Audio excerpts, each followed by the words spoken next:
Alright, as you already know, the Unreleased album was released, no pun intended, and it was released much earlier than it was supposed to be.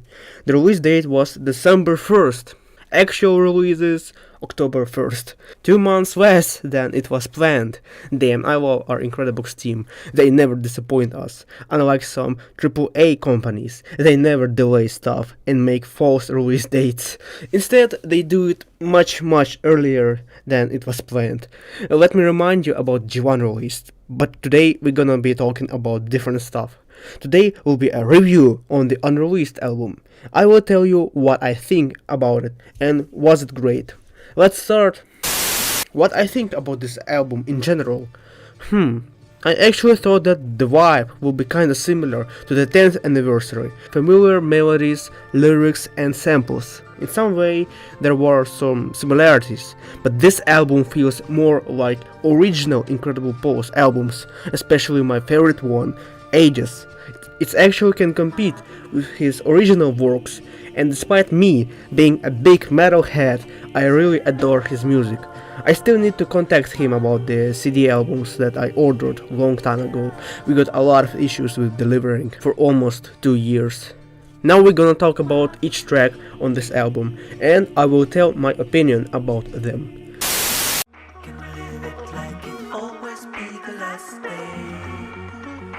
This is one of the songs which give me the vibe of the Ages album. It gives me goosebumps. What an amazing track. And yeah, it has some similarities with The Love. Some sounds are similar to the version, but in general, it is a really good opener which builds a good vibe. It is very chill.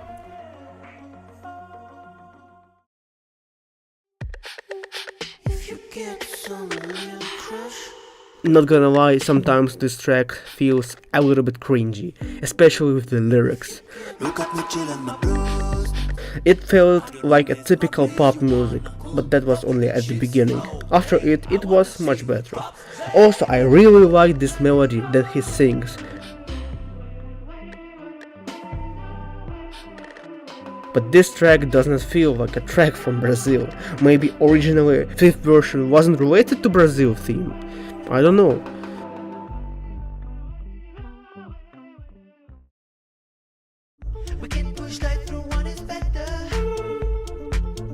First track from the bite-sized beats era.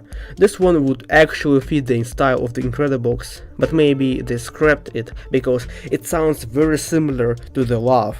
But speaking of this track in general, it also gives me goosebumps, especially at the middle, with the choir and that drum beat.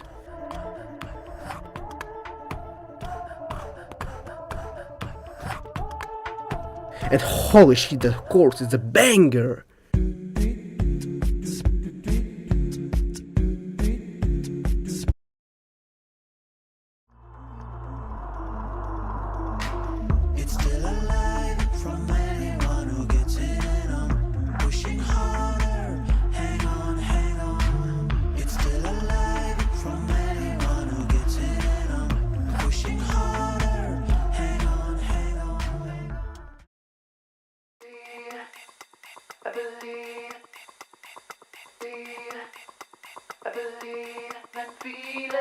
This one sounds more like the final bite-sized beats version, with the vibe of Ages album, with all these echo voices and vaporwave sounds, or how to call them. But it's a pretty good track, not such a banger like Pushing Life or Last Day.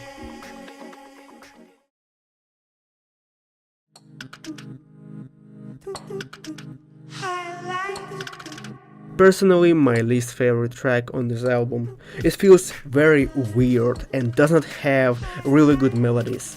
But in some parts, it is very similar to Alive.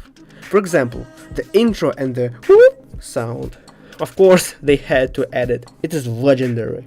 But there is one moment that I liked in this track.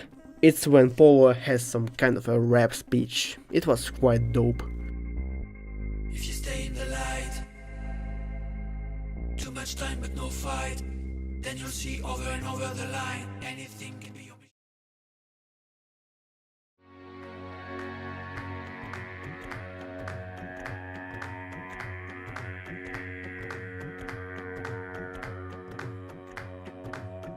From all the tracks here, this one is the most different, and this is the only track which has a very close connection to the version it became. In this case, G1.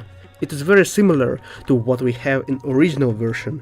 The whistle sounds, these didgeridoo instruments, trumpet sounds, and of course the Indian scat, well, that jiggla jiggla jing dan ding dan thing. And this track is very atmospheric, also gives goosebumps.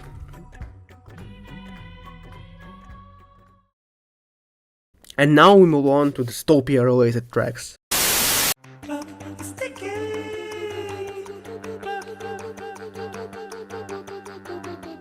Pretty fast track, and it sounds really good to listen, and it reminds me more of Mahil album now. Also, I like that moment when the tempo becomes faster. It could actually fit as a bonus soundtrack. In general, very interesting and good track.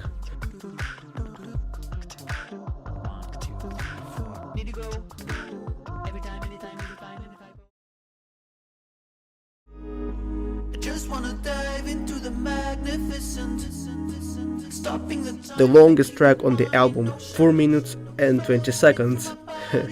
This track would fit very good for disco parties on the big boat with the pool and tons of alcohol, kinda like that party. But in general, it has very chill vibes, very good track. Two Faces. When it was teased, I already knew that it will be a banger, and it fucking is.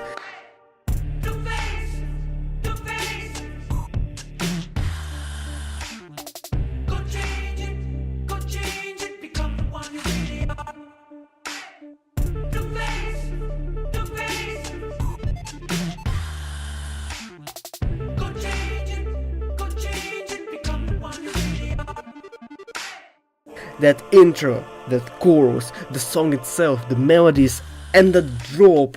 Oh my god. You know, I see why Romain liked this track a lot. And to be honest, this version sounds much better than the one we have in-game. Maybe because we already got used to it, but I would really like if it was made into an actual version. Incredibox team, please. If not, then, well, maybe after Travis fan made, this track will be the next one in our to-do list, wink wink. But it will probably happen after like 3 years. Now it's time for ranking. Number 9, Geek Dance. I already said this track is very weird and not so memorable. Number 8, Believe. Just a generic track, nothing else. Number 7, The Clock. Same like Believe, but I just like it more. Number 6, Pubzay. Even if it sounds a little bit cringy, I still love the melodies here. Number 5, Deep Blue. A very good track and very good vibes. Number 4, Chalo Sahatee. I really like the Indian vibe it has, and it sounds quite amazing. Pretty underrated track in my opinion. Number 3, The Last Day. Number 2, Pushing Life. And number 1, Two Faces. All these tracks are bangers, and I love them so much. And what about you? Tell your ranking in the comments below and explain why you think this is your number 1 or why it's your least favorite track. And that's it for today. Thank you for watching, and I see you next time.